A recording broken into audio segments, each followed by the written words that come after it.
سرکار قائم آل محمد کی آمد کے لیے بلند آواز سے صلوات پڑھیں گے۔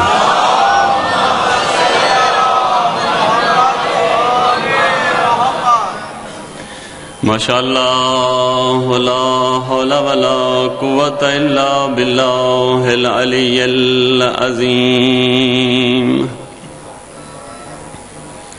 اعوذ باللہ من الشیطان الرجیم، بسم اللہ الرحمن الرحیم۔ رب اشرح لی صدری ویسر لی امری واحلل عقدۃ من لسانی یفقہوا قولی۔ الحمد للہ رب العالمین بارئ الخلائق اجمعین، وصلی اللہ علی سید الانبیاء والمرسلین حبیب الہ العالمین وخاتم النبیین بالقاسم محمد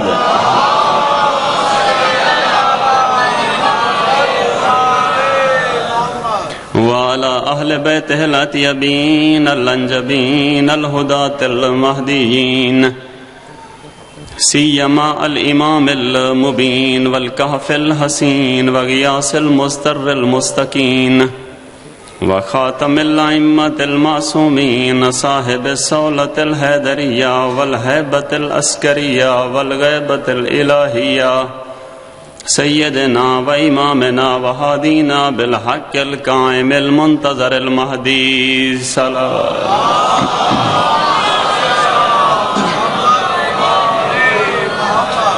ولعنۃ اللہ علی اعدائہم ملعونین من یوم عداوتہم الی ابد الآبدین، اما بعد فقد قال سبحانہ وتعالی فی کلامہ المجید وہو اصدق القائلین، بسم اللہ الرحمن الرحیم، وجعلناہم ائمۃ یہدون بامرنا صلوات۔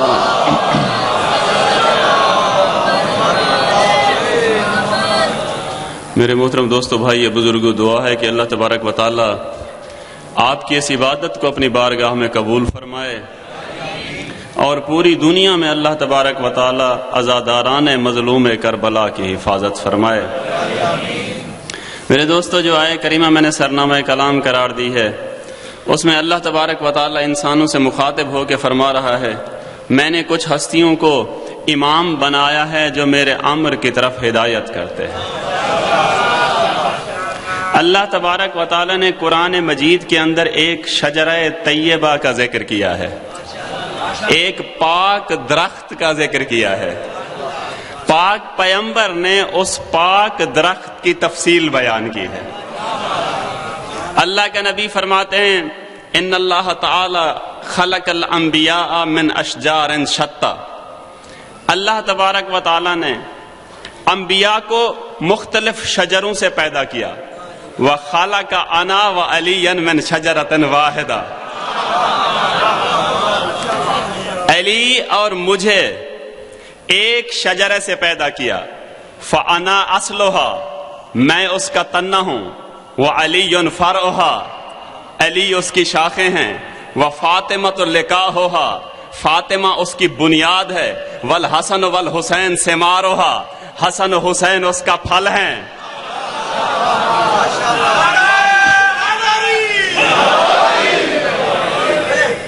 حسن و حسین اس کا پھل ہیں۔ وہ اشیاؤنا اوراقها، ہمارے ماننے والے شیعہ اس کے پتے ہیں۔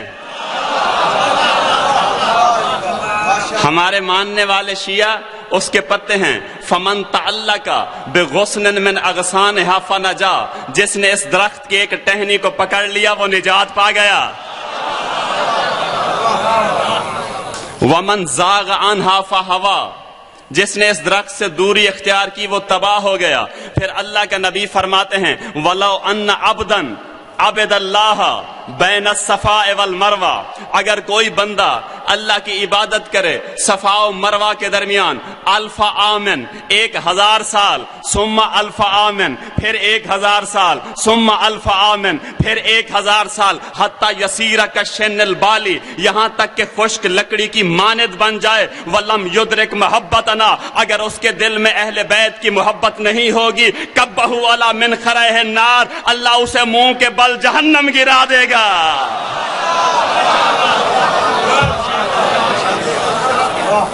یہی جہنم کا خوف تو تھا کہ جب مولا حسن نے کہا غلام کے بیٹے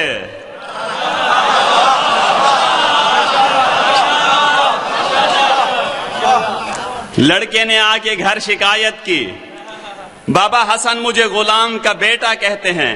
باپ نے کہا جلدی جاؤ حسن سے لکھوا کے لاؤ ان کی غلامی کی سند جنت کا پروانہ ہوتی ہے۔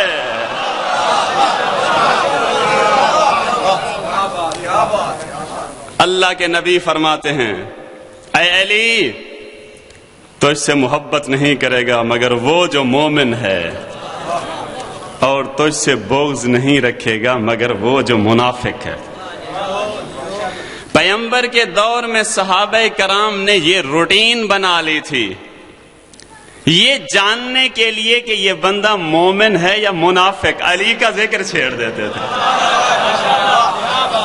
علی کا ذکر چھیڑ دیتے تھے یہ جاننے کے لیے کہ بندہ مومن ہے یا منافق۔ میں ذرا الفاظ کو بدل دیتا ہوں، یہ جاننے کے لیے توجہ چاہوں گا، یہ جاننے کے لیے کہ اس بندے کے دل میں خدا ہے یا نہیں۔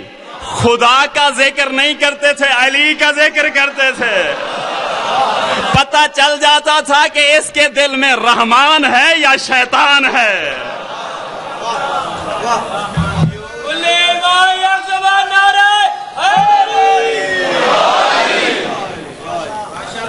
دنیا کے اندر بہت سے لوگ علی کو مانتے ہیں، کوئی خدا مانتا ہے، کوئی امام مانتا ہے، کوئی خلیفہ مانتا ہے، کوئی مشکل کشا مانتا ہے۔ میں کہتا ہوں ان ساری باتوں کو ایک طرف چھوڑتے ہیں، آؤ مسلمانوں مجھے اتنا تو بتاؤ کہ علی کا تمہارے نزدیک کم از کم مقام ہے کیا؟ علی کا کم از کم مقام تمہارے نزدیک کیا ہے؟ علی مسلمان ہیں اس پہ تو کوئی اختلاف نہیں ہے، علی صحابی رسول ہیں اس پہ تو کوئی اختلاف نہیں ہے، سب مانتے ہیں۔ علی داماد رسول ہیں اس پہ بھی سب کو اتفاق ہے۔ علی خلیفہ مسلمین اور خلیفہ رسول ہیں اس پہ بھی سب کو اتفاق ہے۔ سب مسلمان اس بات کو مانتے ہیں علی مسلمان بھی ہے، علی صحابی بھی ہے، علی داماد رسول بھی ہے، علی خلیفہ رسول بھی ہے۔ پس میں ایک سوال کرتا ہوں، اگر کوئی بندہ داماد رسول کو، خلیفہ رسول کو، صحابی رسول کو برا بھلا کہے وہ راضی اللہ ہو سکتا ہے؟ وہ راضی اللہ ہو سکتا ہے؟ اور یا علی کو خلیفہ نہ مانو یا علی کے دشمن کو راضی اللہ نہ کہو۔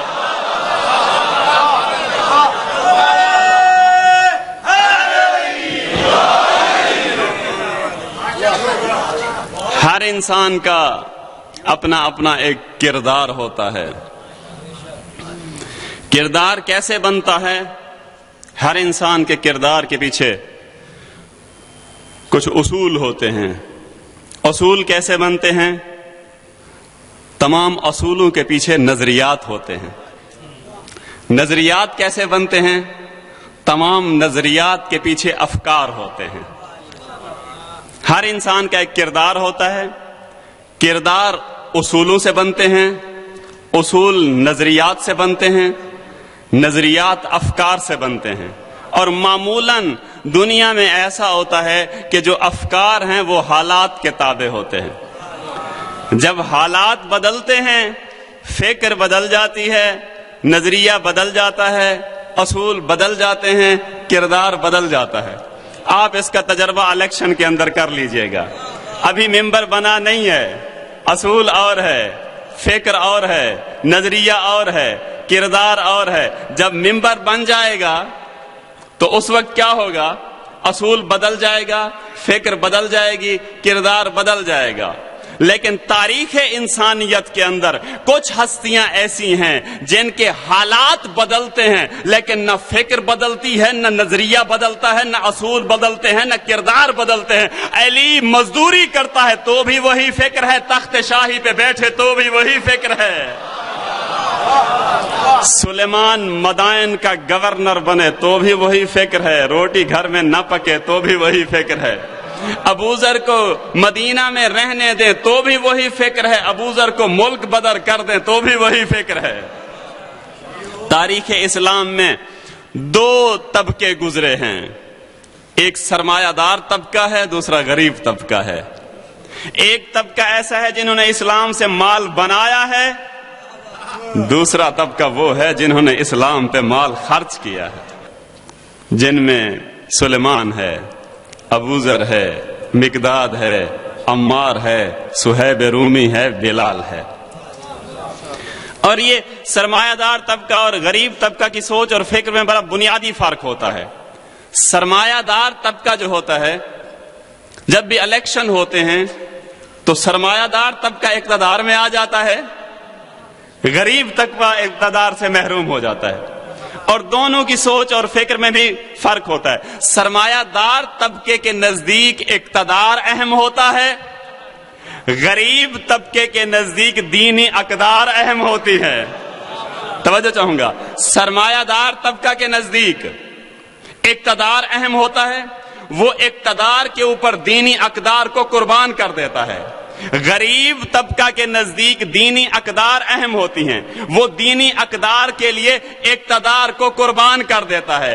اب کرسی ہے اقتدار کا حصہ، جنازہ ہے دینی اقدار کا حصہ۔ نہیں سمجھے؟ کرسی ہے اقتدار کا حصہ، جنازہ ہے دینی اقدار کا حصہ۔ تو جن کے نزدیک اقتدار اہم ہے وہ کرسی کے پیچھے جا رہے ہیں، جن کے نزدیک دینی اقدار اہم ہے وہ پیغمبر کے جنازے کے پیچھے جا رہے ہیں۔ اور ہمیشہ ایسے ہوتا ہے کہ غریب طبقہ حکومت کے خلاف آواز بلند کرتا ہے۔ صلوات پڑھے محمد و آل محمد کی ذات پر۔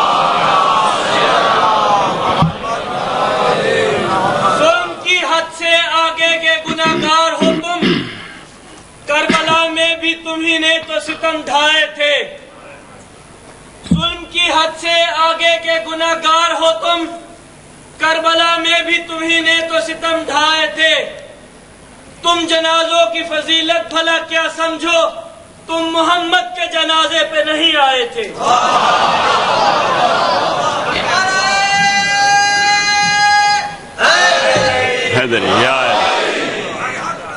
غریب طبقہ احتجاج کے لیے آواز بلند کرتا ہے۔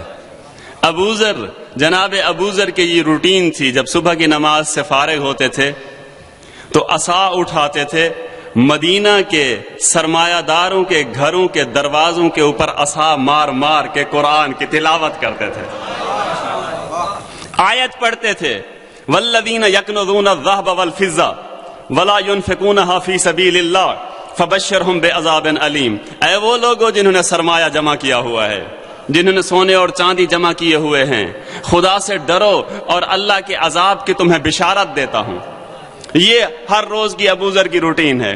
اب مدینہ کے سرمایہ دار ابوذر سے تنگ آ چکے ہیں، کہتے ہیں کسی طرح اس سے جان چھڑوائی جائے۔ انہوں نے ابوذر کو ملک بدر کر دیا۔ ابوذر جہاں بھی جاتا ہے وہاں یہی روٹین ہے ابوذر کی، پھر یہی کام کرتا ہے کہ سرمایہ داروں کے دروازے کھٹکھا کے قرآن کی آیت کی تلاوت کرتا ہے۔ اب دوبارہ انہوں نے جناب ابوذر کو واپس بلا لیا۔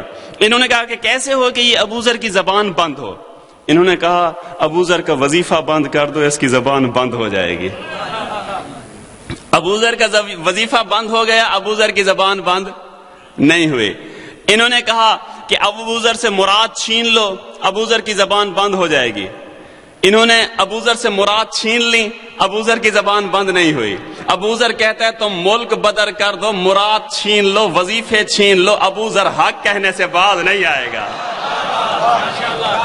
پھر انہوں نے سوچا کہ ایسا کوئی حربہ کریں کہ کسی طرح ابوذر کی زبان بند ہو جائے گی۔ تو وقت کے بادشاہ نے ایک شخص کو بلایا کہا کہ یہ اشرفیوں کی تھیلی لے جاؤ، یہ تھیلی جا کے کسی طرح ابوذر کی جیب میں ڈال دو. جب ابوذر یہ تھیلی لے لے گا پیسہ پہنچ جائے گا، ابوذر کی زبان بند ہو جائے گی. تو یہ غلام کو تھیلی دی اور کہا کہ اگر ابوذر نے تم سے یہ تھیلی لے لی تو میں تمہیں آزاد کر دوں گا. اب وہ غلام تھیلی اٹھا کے آیا ابوذر کے پاس، آ کے کہتا ہے ابوذر یہ خلیفہ وقت نے تمہارے لیے اشرفیوں کی تھیلی بھیجی ہے، اسے قبول کر لو. ابوذر کہتا ہے کیا خلیفہ نے جیسی تھیلی مجھے دی ہے مدینہ کے سب غریبوں کو ایسی تھیلیاں دی ہیں؟ کہا نہیں یہ صرف تمہارے لیے بھیجی ہے. کہا اگر صرف میرے لیے بھیجی ہے، جب تک مدینہ کے غریبوں میں ایسی تھیلیاں نہیں بانٹے گا میں نہیں لوں گا. اس نے پھر انداز بدلا، کہا اے ابوذر تو صحابی رسول ہے، تو نیکی کا کام نہیں کرنا چاہتا؟ اگر تو یہ تھیلی لے لے گا تو میں آزاد ہو جاؤں گا. ابوذر نے کہا بندہ خدا تو آزاد ہو جائے گا، میں غلام بن جاؤں گا. یہ ہے ابوذر. علی والے وہ ہوتے ہیں جو حق کہنے سے باز نہیں آتے. مجھے کئی دنوں سے کہا جا رہا ہے حالات حاضرہ پہ بات کریں، حالات حاضرہ پہ بات کریں. آج میں بات کیے دیتا ہوں حالات حاضرہ پہ. حالات حاضرہ یہ ہیں کہ علی والے دنیا کو عزت سے جینا سکھا رہے ہیں. علی والے دنیا کو عزت کے ساتھ جینا سکھا رہے ہیں. ساری دنیا مخالفت کرتی رہی. دنیا نے کہا کہ ان کا تیل نہ خریدو، ان کی گیس نہ خریدو، ان کا سوشل بائیکاٹ کر دو، ان پہ اقتصادی پابندیاں لگا دو. ایران کے مولائی کہتے ہیں کہ تم ہمارے گرد لوہے کی دیواریں کھڑی کر دو، ہم علی کے ماننے والے ہیں، ہم جھکنے والے نہیں ہیں، ہم بکنے والے نہیں ہیں. عربوں اور اسرائیل کی جنگ ہوئی تھی. ایک جنگ میں 6 دن کے اندر اسرائیل نے 3 عرب ممالک پہ قبضہ کر لیا تھا. مصر کے صحرائے سینا، اردن کے مغربی کنارے اور شام کی جولان کی پہاڑیوں پہ اسرائیل نے قبضہ کر لیا تھا. 6 دن کے اندر 3 عرب ممالک کے اوپر قبضہ کرنے والا اسرائیل پورے 33 دن علی کے ماننے والوں کے ساتھ لبنان میں لڑتا رہا ہے. 1 انچ زمین پہ قبضہ نہیں کر سکا. 1 انچ زمین پہ قبضہ نہیں کر سکا.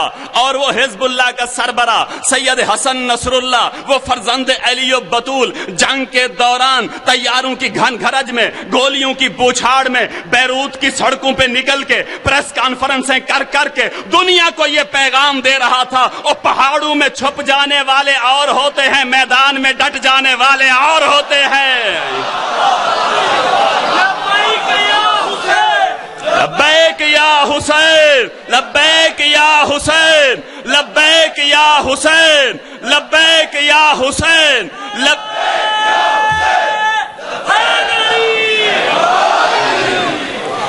تم بھاگ رہے ہو، تم شام سے بھاگ رہے ہو، تم عراق سے بھاگو گے، تم لبنان سے بھاگو گے، تم بحرین سے بھاگو گے. بھاگنا تمہارا مقدر ہے، بھاگنا تمہاری قسمت ہے. تم کل بھی بھاگے تھے، تم آج بھی بھاگو گے. میدان کل بھی علی والوں کا تھا، آج بھی علی والوں کا ہے.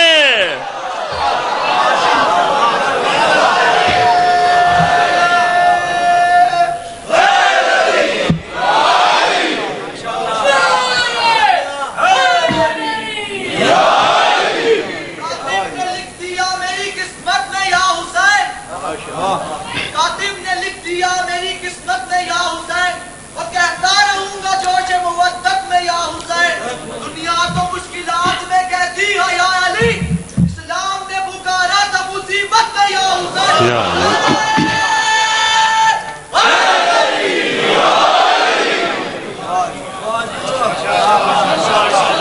دھرنے دیتے ہو، دھرنوں سے حکومتیں گرانے کی کوشش کرتے ہو. کتنے دھرنے دیے لوگوں نے، کتنے دھرنے دیے لوگوں نے. دھرنے دھرے کے دھرے رہ گئے، حکومت نہیں گئی. اور تاریخ پاکستان میں یہ شیعہ قوم ہے جنہوں نے رقم کیا ہے کہ دھرنے سے اگر کوئی حکومت گرا سکتے ہیں تو وہ علی کے ماننے والے ہیں. علی صرف نام نہیں، عین لام اور یا کا. علی نام ہے شجاعت کا، علی نام ہے عدالت کا، علی نام ہے شرافت کا، علی نام ہے ایثار کا، علی نام ہے قربانی کا، علی نام ہے نصرت اسلام کا، علی نام ہے نصرت رسول کا، علی نام ہے باطل کو زیر کرنے کا، حق کو بلند کرنے کا۔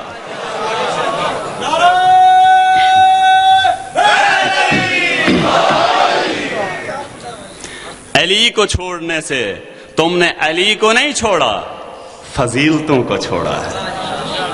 اس کا نقصان کیا ہوا ہے؟ وہ اسلام کہ جس کے پاس بہترین پیغمبر ہے، وہ اسلام کہ جس کے پاس بہترین کتاب ہے، وہ عالمی بازار میں تماشا بن گیا ہے۔ آج مسلمان سازشوں کا شکار ہیں، مختلف قسم کی سازشیں ہیں۔ سازشیں کس کی ہیں؟ امریکہ، اسرائیل اور بھارت۔ امریکہ عیسائی، اسرائیل یہودی اور بھارت بت پرست۔ یعنی یہ مسلمان بت پرستوں، یہودیوں اور عیسائیوں کی سازشوں کا شکار ہیں۔ لیکن میں ایک سوال کروں گا، یہ ہمیشہ مسلمان ہی شکار ہوتے ہیں، کبھی انہوں نے شکار کیا بھی ہے یا نہیں؟ یہ شکاریوں سے پوچھو تو یہ کہتے ہیں جنگل میں دو قسم کے جانور ہوتے ہیں، ایک وہ ہوتے ہیں جو ہمیشہ شکار کرتے ہیں، ایک وہ ہوتے ہیں جو ہمیشہ شکار ہوتے ہیں۔ شیر ہمیشہ شکار کرتا ہے، ہرن ہمیشہ شکار ہوتا ہے۔ کبھی ایسا نہیں ہوا کہ ہرنوں کے ایک ریوڑ نے شیر کو پکڑ کے شکار کر لیا ہو۔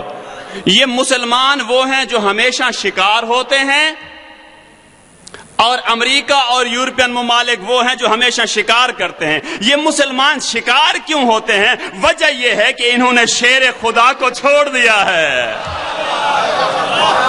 انہوں نے شیر خدا کو چھوڑ دیا ہے۔ جنہوں نے شیر خدا کا دامن پکڑا ہے وہ شکار نہیں ہوتے، وہ ڈالروں پہ بکتے نہیں ہیں، وہ جھکتے نہیں ہیں، دنیا کو جھکاتے ہیں۔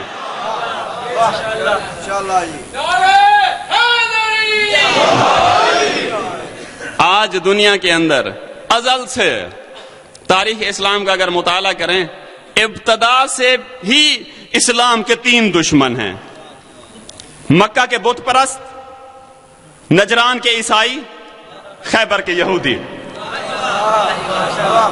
مکہ کے بت پرست، نجران کے عیسائی اور خیبر کے یہودی۔ آج بھی تین ہی دشمن ہیں اسلام کے: امریکہ کے عیسائی، اسرائیل کے یہودی اور بھارت کے بت پرست۔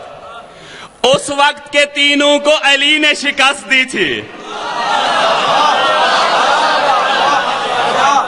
آج بھی تم نے ان تینوں پہ فتح حاصل کرنی ہے تو علی کے دروازے پہ آ جاؤ، دنیا تمہارے قدم چومے گی۔ علی نام ہے عزت کا، اور یہ ولایت ایسی طاقت ہے، ولایت ایک ایسی طاقت ہے کہ جس طاقت سے بڑھ کے دنیا میں کوئی طاقت نہیں ہے، بشرطے کہ انسان صحیح معنوں میں اپنے اوپر اپنے وجود کے ساتھ ولایت کو تسلیم کرے۔ ولایت کا دعویٰ صرف زبان کا نہ ہو، دل و جان کا ہو۔ حضرت امام جعفر صادق علیہ السلام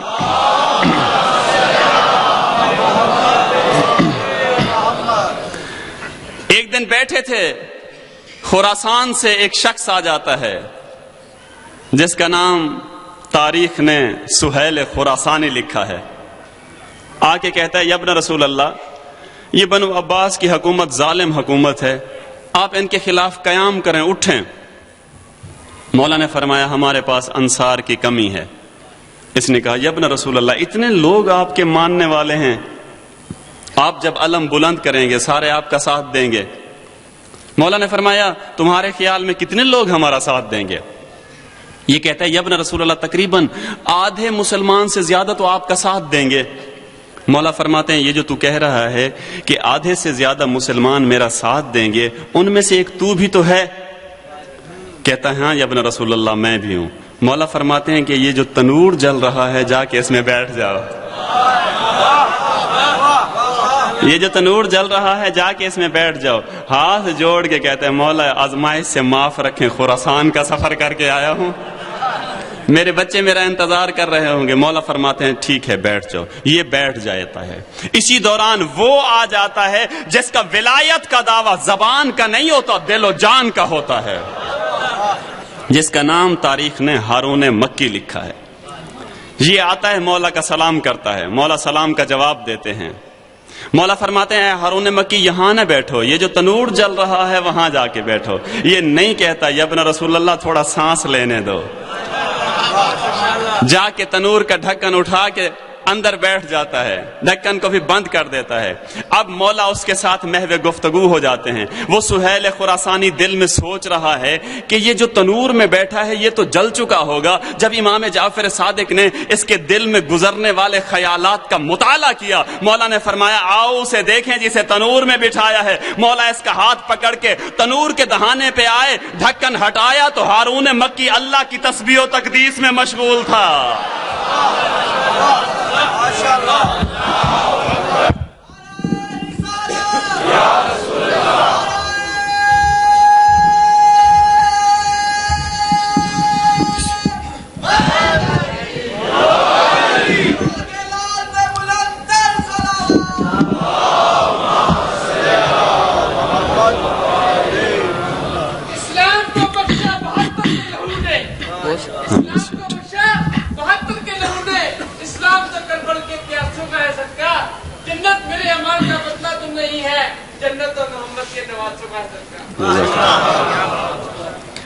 شیعو اپنی قدر پہچانو, ہارون مکی ابراہیم خلیل اللہ نہیں ہے, صحیح معنوں میں علی کا ماننے والا ہے. اللہ نے آگ کو گلزار بنا دیا ہے. کتنا مقام عطا کرتے ہیں, بڑا کریم گھرانہ ہے جو تم لوگوں نے چنا ہے. کتنا مقام عطا کرتے ہیں جو اس دروازے پہ آئے. ساری زندگی میسم دوسروں کی غلامی کرتا رہا ہے. زندگی کے آخری 4 سال علی کے دروازے پہ آیا ہے. کتنا مقام عطا کیا ہے علی نے میسم کو, وہ فضیلتوں کا شہنشاہ علی. کبھی کبھی میسم کی پھٹی پرانی چٹائی پہ بیٹھ کے لوگوں کو بلا کے کہتا ہے آؤ میں تمہیں میسم کے فضائل سناؤں.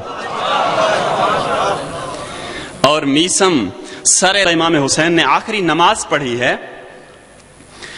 سعید مولا کے آگے کھڑے تھے, مولا نماز پڑھ رہے ہیں, سعید حفاظت کر رہا ہے. جو بھی تیر آتا ہے سعید اپنے سینے پہ لیتا ہے. ادھر سے مولا نے نماز ختم کی, ادھر سعید زمین پہ گر گئے. مولا نے سعید کا سر اٹھا کے اپنے زانوں پہ رکھا. سعید نے آنکھ کھولی اور ایک جملہ کہا. سعید کہتا ہے اوفیت یا ابن رسول اللہ, یا ابن رسول اللہ کیا میں نے وفا کی ہے, کیا میں نے وفا کی ہے. سنو گے کتنا مقام عطا کیا ہے حسین نے سعید کو. مولا فرماتے ہیں سعید انت امامی فی الجنہ, سعید میں جوانان جنت کا سردار, جب جنت میں جاؤں گا میرے آگے آگے تو جنت میں جائے گا.